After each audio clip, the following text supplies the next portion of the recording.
topic ng lesson 2. Yeah. Nasa learning targets na tayo. In learning targets, matatakot natin yung contents ng introducing learning targets, kumbaga matidifferentiate. Tapos yung 5 criteria for selecting learning targets. Tapos yung types of learning targets. Yung lastly, i-discuss na yung sa bata. Yung appropriate method of assessment. Okay, introducing learning targets na tayo. Learning targets, pakibasa ko. Kasi gusto nyo read it.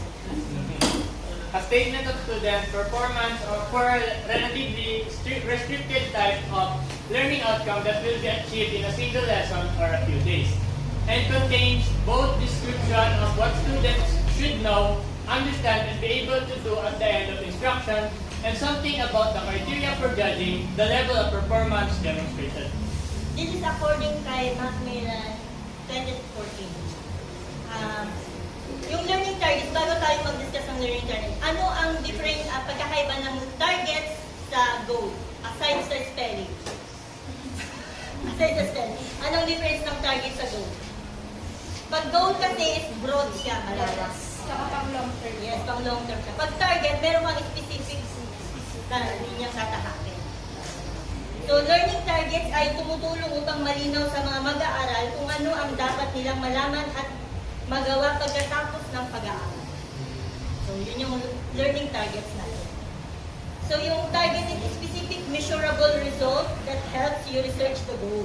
So, yung target is continuing siya sa goal.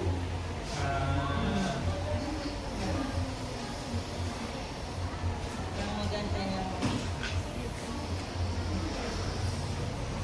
In other words, learning targets are a statement on the what learners are supposed to learn and what they can do because of instruction. So, sa learning targets, nakafocus tayo sa instruction ang sasabihin ni teacher. Kumbaga, like example ngayon, sabi ni teacher, di ba, mag-reporting tayo.